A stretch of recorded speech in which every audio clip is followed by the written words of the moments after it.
நற்பவி அனைவரின் வாழ்வில் சுகம் உண்டாகட்டும், மங்களம் உண்டாகட்டும். இன்னைக்கு வீடியோவில் நம்ம பார்க்க போகிறது என்னென்னா, சித்தர்கள் யோக சாதனை மூலம் என்னென்ன விஷயங்களை அடைஞ்சாங்க அப்படின்ற விஷயத்தை பற்றி நாம் இன்றைக்கி பார்க்க போகிறோம். சித்தர்கள் அதிகமாக வணங்கின தெய்வங்கள் பார்த்திங்கன்னா சிவன். அது மட்டும் இல்லாமல் சித்தர்கள் அதிகம் வழிபட்டது வாழை அப்படின்னு ஒரு சக்தி இருக்குது, வாழை அம்மன் அப்படின்ட்டு. அது மட்டும் இல்லாமல் அகோரிகள்லாம் பார்த்திங்கன்னா சித்தர்களை ரொம்ப கடும் தவம், இந்த யோகம் அப்படின்றத வச்சுருப்பாங்க. சிவனை என்றைக்குமே ஞானத்தில் அப்படி ஞான திருஷ்டியில். அது மட்டும் இல்லாமல் அவங்களுடைய மனதில் என்றைக்கே சிவன் ஏங்கா இடப்படுத்தியிருப்பார்.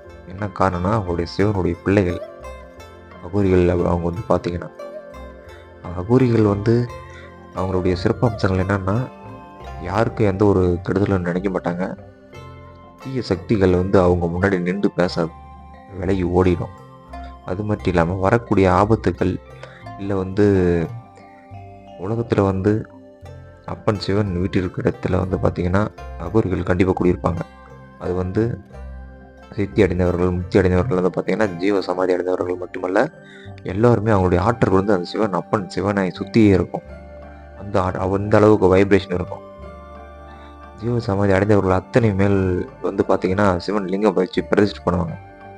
காரணம், சிவத்துடன் ஜீவமாக ஒன்றரை கலந்தவங்க அவங்க. அதனால் அது மட்டும் இல்லாமல் அந்த இடத்துல என்றைக்கும் ஆற்றல் குவிஞ்சே இருக்கும், வைப்ரேஷன் இருந்துகிட்டே இருக்கும். அந்த அளவுக்கு ஆற்றல், ஆறா பவர் அப்படின்னு அங்கே. அது மட்டும் இல்லாமல் அந்த இடத்துல போயிட்டு ஆறாவுடைய பவர் அப்படின்னு சொல்லக்கூடாது மட்டுமல்லாமல் அதனுடைய இறைவனுடைய அந்த பாசிட்டிவ் பவர் எனர்ஜி நமக்குள்ளே இருக்கிற நம்முடைய கெட்ட எண்ண ஆற்றல்கள், மன வலி எல்லாமே உறிஞ்சி வெளியே தள்ளிடும், பஸ்பமாக்கிடும். அந்தளவுக்கு பவர் போய் இருக்கிறவங்க அத்தனை பேருக்கு தெரியும் அதனுடைய அனுபவங்கள் என்னன்ட்டு. சித்தர்கள் யோகத்தை முக்தி அடையணும் அப்படின்றதுக்காக பற்றி பண்ணல. அவங்க மூலிகையும் தன்னுடைய ஞான திருஷ்டியால் உணர்ந்து இறைவனுடைய அருளால் உலகுக்கு எத்தனையோ கொடுத்துட்டு போயிருக்காங்க. வருங்காலத்தில் பார்த்திங்கன்னா எத்தனை மெடிசன் எடுத்துகிட்டு போனாலும் மூலிகையிலிருந்து தயாரிக்கக்கூடிய அந்த மெடிசன் வருங்காலத்தில் இருக்கிற இந்த கலியுகத்தில் அத்தனை பேர்கள் உயிரையும் அதுதான் காப்பாற்றுன்றது சத்தியமான உண்மை. ஏன்னா எத்தனை மூலிகைகள் அவங்க கெமிக்கல்ஸ் ரியாக்ஷன் கண்டுபிடித்தாலுமே கூட, அதாவது நம்ம யாரும் குறை சொல்லக்கூடாது, அது ஒரு நன்மைக்காக தான். எதற்காக அப்படின்னா, இந்த மூலிகைகள் வருங்காலத்தில் பயன்படுத்தி பலாயிரக்கணக்கான நோய்களை ஃப்யூச்சரில் பயன்படுத்த போகிறாங்கன்றது உண்மை. அதால் பல உயிர்கள் காப்பாற்றப்படும் அப்படின்றதும் உண்மை. அது மட்டும் இல்லாமல் யோக சாதனை மூலம் ஒரு மனிதனுடைய ஆன்மீக சித்திகளை அடைவதற்கு எத்தனை நாள் பிடிக்குமோ, விட்டகுறை தொட்டகரை உள்ளவர்கள் விரைவில் உண்டாகலாம் அப்படின்றாங்க. அதுக்கு விட்டகுறை தொட்டகுறை பூர்வ ஜென்மத்துடைய அந்த தொடர்பு இருந்தால் மட்டும்தான், தொடர் சங்கிலி இருந்தால் மட்டும்தான் அந்த யோகத்தில் ஒருத்தர் கால் எடுத்து வைக்க முடியும் அப்படின்னு சொல்கிறாங்க. சித்திகள் அடைவது என்பது சாதாரணமான காரியம் இல்லை. ஒரு சித்திகள் ஒரு சாதாரண மனிதன் ஒரு சித்தி அடையணும்னா அதுக்கான போராட்டங்கள் பயங்கரமாக இருக்கும், அதுக்கான முயற்சிகள் பயங்கரமாக இருக்கணும். அதனுடைய விவேகம், அதனுடைய மன ஆற்றல், அதனுடைய மனசில் இருக்கக்கூடிய அந்த வைராக்கியம் அதிகமாக இருக்கணும். அதை பற்றி இல்லாமல் அதை தொடர்ந்து முயற்சி பண்ணணும். அப்போ தான் அதனுடைய நம்ம ஒரு படியாக ஒரு உணர்வுகளை ஒரு அனுபவங்களை எடுத்து பிடிக்க முடியும் அப்படின்னு சொல்கிறாங்க.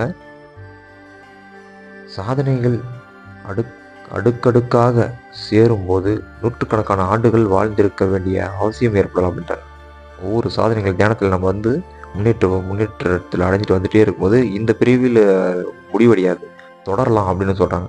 சிலருக்கு இது ஒவ்வொரு பிரிவிலும் படிப்படியாக முன்னேற்றம் அடைந்து பல பிரிவுகள் கடந்த பிறகே சாத்தியமாகலாம் அப்படின்றாங்க. நான் சொன்னேன் இல்லைங்களா, அதுதான் ஒருத்தராக அந்த தியானத்தில் காலடி எடுத்து, ஏன் தியானத்தின் மூலிமா தான் நமக்கு நற்கதி கிடைக்குமா, மற்ற விஷயத்தில் நற்கதி கிடைக்காது அப்படின்னு எத்தனையோ விஷயங்கள் இருக்குது. அதாவது அவங்கவுங்களுக்கு உண்டான பாதைகள் அவங்க தான் கண்டுபிடிக்கணும். நான் முன்னாடி வீடியோக்களில் சொல்லியிருப்பேன் பார்த்தீங்களா, என்னென்னா நம்ம மனசுக்கு எந்த விஷயம் அக்செப்டபிள் அப்படின்னு ஏற்றுக்குதோ அந்த விஷயத்துலாம் பயணிக்க முடியும். அந்த விஷயத்தை அந்த ஒரு பாதையை தேர்ந்தெடுத்து நாம் போக முடியும். நம்ம ஒரு தனியாக ஒரு பாதையை உருவாக்கிக்கிட்டு அதில் பயணிக்கணும்னா அதில் வரக்கூடிய ஆபத்துகள் நிறைய இருக்கும். அந்த மாதிரி தான். ஸோ நான் என்ன சொல்ல வரேன்னா, தன்னுடைய மனதிற்கு ஒரு 10 நண்பர்கள் இருக்காங்கன்னா அந்த 10 நண்பர்களை நமக்கு பிடிச்ச நண்பர்கள் கூட தான் நம்ம பேசுவோம். எல்லாருக்கிட்டையும் போய் பேசிட மாட்டோம். அந்த மனசு ஒத்து போகணும், அந்த ஃப்ரீக்வன்சி ஒத்து போகணும், அவங்க மைண்டுடைய அந்த அந்த ட்ராவல் ஒத்து போகணும். அப்போ தான் அவங்க கூட நம்ம பக்கத்தில் உட்காந்து பேச முடியும். சரிங்களா? அந்த மாதிரி தான் நமக்கு பிடிச்ச ஒரு பாதைகள். அது வந்து நம்முடைய நேர்மையாக இருக்கலாம். நேர்மையே ஒரு தியானம் தான்.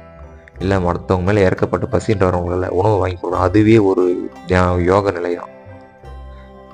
அது மட்டும் இல்லாமல் ஒருத்தருக்கு உண்மையாக இருக்கலாம். ஏமாத்தாமல் துரோகம் பண்ணாமல் நல்ல வழி காமிக்கல, நல்ல பாதையை உருவாக்கி அவங்களுக்கு வந்து இந்த பாதையில் போனால் நல்லது அடுத்தவங்களுக்கு பாசிட்டிவாக பேசுறது அது ஒரு விதமான ஞான நிலை தான். அதுவும் இது ஒரு விதமான யோக நிலை தான். அதுவும் ஒரு விதமான நல்ல பாதை தான். இந்த விதமான பாதைகளில் தான் இறைவன் கூடியிருக்கான். அது மட்டும் இல்லாமல் சித்தருடைய அவங்களுடைய ஒரு வழிமுறைகள் என்னன்னா, கொங்கண சீடர் கடைப்பிள்ளைக்கு பிறகு இன்று வரை எந்த சித்தருமே தோன்றவில்லை அப்படின்னு சொல்கிறாங்க. கொங்கணவர் அப்படின்னு சித்தர், அந்த சித்தருடைய சீடர் வந்து பார்த்தீங்கன்னா கடைப்பிள்ளைக்கு, அந்த சித்தருடைய சீடர் கடைப்பிள்ளைக்கு வந்து பார்த்தீங்கன்னா பிறகு இன்று வரை எந்த சித்தருமே தோன்றவில்லை அப்படின்னு சொல்லிக்கிறாங்க. அப்படின்னு கூட நம்ம வந்து இதை வந்து இந்த ஒரு விஷயத்தை வந்து துணிந்து சொல்லலாம் அப்படின்றாங்க. என்ன காரணம், சித்தர்கள் என்று கூறிக்கொள்ளும் போலி சாமியார்கள் கூட்டம் மக்களை ஏமாற்றி பணம் பறித்து தின்று கொண்டிருந்து என்னவோ உண்மை அப்படின்றாங்க. இன்னைக்கு வந்து போலியான சாமியார்கள், போலியான சித்தர்கள் அப்படின்னு சித்தர்கள் பேரை கூறுகின்ற பல வியாபாரங்கள் நடந்து கொண்டிருக்குது உண்மைதான் இந்த உலகம் உள்ள அப்படின்னு சொல்லிக்கிறாங்க. சித்தர்கள் நிறைய பின்பற்றுவதற்கு போதுமான உடல் வலுவும் மன வலியும் கொண்ட ஆன்ம பலம் உள்ள உயர்வான மனிதர்கள் தோன்றது இதற்கு காரணம் அப்படின்றாங்க. நேர்மையும் உண்மையான மன வலிமையும் உண்மையான ஒரு ஆன்ம பலம், உண்மையான ஒரு நேர்மையான ஒரு பாதையில் பயணிக்கிறவங்க, அப்படி ஒரு ஆன்மா, அப்படி ஒரு பிறவி இந்த உலகத்தில் ஒரு சிலர் தோன்றதுக்கு தான் இதுக்கு அழிவுக்கு காரணம் அப்படின்றாங்க. அது மட்டும் இல்லாமல் ஒரு உடல் எடுத்துக்கணும், இதற்கு காரணம் வந்து காய சித்தி, யோக சித்தி, மந்திர சித்தி என்ற சித்திகளை அடைந்து தங்களை காத்து கொண்டு நிலையாக நின்ற சித்தர் எவருமே இல்லை என்பதுதான் உண்மை அப்படின்றாங்க. சரியை கிரிய யோகம் என்ற படியை எட்டும்போது சித்தர்கள் தாங்கள் மேற்கொள்ள இருக்கும் நீண்ட பயணம் குறித்து சிந்தித்து தங்கள் விரும்பும் வரை உடலை ஆரோக்கியம் ஆயுளோடும் வைத்திருப்பதற்கான வழிமுறைகளை கண்டறிந்தார்கள் அப்படின்றாங்க. அவங்களுடைய யோக சாதனை முடிகிற வரைக்கும் உடல் வந்து நம்மளுக்கு ரொம்ப பலமாக தேவைப்படும். அந்த உடலோட வலிமையும் நம்மளுக்கு தேவைப்படும். அதனால் வந்து உடலில் வந்து சில விதமான மாந்திரிகம், மூலிகை, காயக்கரப்பம் அப்படியெல்லாம் வச்சு தன்னோட உடலை ரொம்ப ஸ்ட்ராங் ஆக்கினாங்க அப்படின்னு சொல்கிறாங்க. பிராணாயாமம் மூச்சு பயிற்சி ஆயுளை அதிகரிக்க செய்யும் யோகா சாதனைகள் முக்கியமானது. பிராணாயாமம் மூச்சு பயிற்சின்றது வந்து நம்மளுடைய ஆயுள் அதிகரிக்க செய்யக்கூடிய ஒரு மூச்சு பயிற்சியில் ஒரு ரொம்ப முக்கியமான பயிற்சி அப்படின்னு சொல்லிக்கிறாங்க சித்தர்கள். மூச்சு காற்றை விரயம் பண்ணாமல் உள்ளே தங்கச் செய்வதன் மூலம் உறுப்புகள் புதுப்பிக்கப்படுகின்றன அப்படின்றாங்க.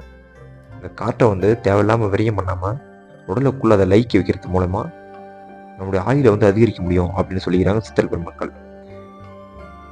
முதிராமல் காப்பாற்றப்படுகின்றன. நம்முடைய உடல் வந்து முதிராம வயது அடையாம காப்பாற்றப்படலாம், இளமையை வச்சுக்கலாம் அப்படின்றாங்க. அப்போ வந்து அந்த பிராணாயாமத்தில், அந்த மூச்சு பயிற்சியில், யோகத்தில் வந்து எந்த அளவுக்கு ரகசியங்கள் ஒடுங்கியிருக்குன்னு பாருங்க. அதனால தான் சித்தர்கள் வந்து அந்த யோக வாழ்க்கையை வந்து பயணிக்க ஆரம்பிச்சதுக்கு காரணம். ஒரு மனிதன் தான் வாழும் காலத்தில் இவ்வளவு மூச்சுகள் விடுகின்றான், அதாவது எவ்வளவு மூச்சுகள் விடுகின்றான் என்பதை கணக்கிட்டு ஒரு மூச்சின் கால அளவை அதிகப்படுத்துவதன் மூலம் ஆயுளை அதிகப்படுத்தவும் வழி கண்டனர் அப்படின்றாங்க. தன்னுடைய மூச்சு சுவாசம் இயற்கைக்கு மாறாக வந்து யாரும் பயன்படுத்தாமல் அந்த மூச்சு காற்றை எப்படி அளவாக பயன்படுத்துறதுன்றதை கணக்கிட்டு அதை பயன்படுத்தும் மூலமாக அவங்க வந்து பார்த்திங்கன்னா ஆயுளை அதிகப்படுத்தினாங்க அப்படின்னு சொல்கிறாங்க. இதன் அடுத்த கட்டம் தான் சமாதி. இந்த மூச்சு பயிற்சியுடைய அடுத்த கட்டம் வந்து சமாதி யோகா அப்படின்றாங்க. மூச்சு விடாமலேயே உயிரோடு இருக்கும் சாதனை. மூச்சு விடாமல், மூச்சு விட்டால் உயிர் போனது தான், அது உண்மைதான். ஆனால் வந்து மூச்சு விடாமல் உயிரோடு இருக்கும் சாதனை, அதுதான் இந்த யோகம், சித்தர்களுடைய யோகம். அதுதான் முக்தி, அதாவது ஜீவசமாதி அப்படின்னு கூட கேள்விப்பட்டிருக்கேன். அடுத்தபடியாக கற்ப மூலிகைகள் முறையாக உட்கொள்வதன் மூலம் உடம்பில் உள்ள வாதம், பித்தம், கபம் ஆகிய 3 குணங்கள் மிகாமலும் குறையாமலும் காப்பாற்றிக் கொள்ளவும் உடம்பில் உள்ள எல்லா அணுக்கள் முதிர்ச்சி அடையாமலும் இளமையாகவும் இருக்கும்படி செய்ய வழி கண்டனர் அப்படின்னு சொல்றாங்க. அதாவது இவங்க இந்த மூலிகையை வந்து காயகற்ப மூலிகையில் பயன்படுத்துறதுனால அது மட்டும் இல்லாமல் இதில் வாதம், கபம், பித்தம் அப்படின்னு நம்மளுக்கு வந்து 3 விதமான நாடிகள் இருக்குது. அந்த நாடிகள் வந்து சமமாக, அதாவது அதிகமானாலும் பிரச்சனை, குறைஞ்சாலும் பிரச்சனை. இது வந்து குறைஞ்சாலே வந்து நமக்கெல்லாம் வந்திருக்கும் நிறைய சுகரு, லோ ப்ரெஷர், அந்த பிளட் ப்ரெஷர்லாம் வந்திருக்கும். இதில் வந்து பார்த்திங்கன்னா பிளட் ப்ரெஷர் குறையிறது ஏறுறது இதெல்லாம் காரணம் வந்து இந்த வாதப்பித்த கபம் தான் காரணம். அது மட்டும் இல்லாமல் பல 100 ஆண்டுகள் வரை உயிரோடு இருப்பது இயலாதாயிற்று அப்படின்றாங்க. இதெல்லாம் பயன்படுத்தாமல் நம்ம வந்து சாதாரண ஒரு வாழ்க்கைன்றது வந்து பார்த்திங்கன்னா ஒரு குறிப்பிட்ட நாள் வரைக்கும் தான் அப்படின்றாங்க. மூலிகை கற்பங்களுக்கு அடுத்தபடியாக பிராணிகளிடமிருந்து இயற்கையிலிருந்து தாதுக்களாகவும் பாஷாணங்களாகவும் கிடைக்கும் கற்பங்களை கண்டுபிடித்தனர். இவை மனித உடலை நோய் அணுகாதபடி காப்பாற்றின அப்படின்னு சொல்கிறாங்க. ஆயுளை நீடித்து அதாவது ஆயுளை அதிகரிக்க விரும்புகிற வரை வாழ்ந்திருப்பதற்கான ஆற்றலையும் அளித்தன அப்படின்னு சொல்கிறாங்க. அடுத்தபடியாக பூஜைகள் தியானங்கள் மூலமாக ஏற்கனவே சித்திகளை அடைந்து பரவழியில் வசிப்பவர்களை திருப்திப்படுத்தினர் அப்படின்றாங்க. அப்போது இந்த ரகசியங்கள் எந்த அளவுக்கு வந்து மறைஞ்சிருக்குன்னு பாருங்கள். மந்திரங்களால் அவர்களோடு தொடர்பு கொண்டனர். மந்திரங்களாலும் மனாற்றலாலும் தொடர்பு கொண்டிருக்காங்க. இவ்வாறாக மண்ணுலகிலும் பரவெளியிலும் வாழக்கூடிய தன்மை அடைந்தவர்கள் மனித உடலோடு இந்த ஆற்றலை பெற்றவர்கள் உண்டு. காற்றாலான சூட்சும உடலோடு ஆற்றலை பெற்றவர்கள் உண்டு. சித்தர்கள் தாங்கள் அடைந்த சாதனைகளை அனைத்து பஞ்சபூதங்களான உடலை கடந்து சூட்சும தேகத்திலும் ஆன்மாவிலும் நிலைக்கு செய்வதால் இறைத்தன்மையை அடைந்தனர் அப்படின்றாங்க. இந்த ஒரு வகை மனிதர்கள் அடுத்த பரிமாண வளர்ச்சியை கூட அடையக்கூடலாம் அப்படின்னு சொல்கிறாங்க. இந்த அதுக்கு தான் வந்து சிவன் வந்து ஒரு தியானத்தில் மூழ்கி இருக்கிற ஒரு பெரிய ஒரு பொக்கிஷம். அதனால் சிவனை நம்ம பார்த்தாலே நம்மளுக்கு வந்து சிவனை பார்த்தாலே நமக்குள்ளே இருக்கிற அந்த அகந்தை ஒழிஞ்சிடும். நமக்குள்ள அந்த குரோதம் குறையும், சாந்தம் கிடைக்கும். தியானத்தில் பல நாள் வந்து நம்ம அறியாமையே உள்ள என்ட்ராக முடியும். அதனால தான் சிவனை நிறைய பேர் இன்னும் வழிபடக்கூடிய இன்னும் மகா ரகசியங்கள் அடங்கியிருக்கு. மீண்டும் அடுத்த பதிவில் சித்தர்களையும் சிவனையும் அம்முனிஷ விஷயங்களையும் அடுத்த பதிவில் பார்ப்போம். நன்றி. அனைவரும் வாழ்வும் சுபம் உண்டாகட்டும், மங்களம் உண்டாகட்டும். மீண்டும் அடுத்த பதிவில் சந்திப்போம். நன்றி.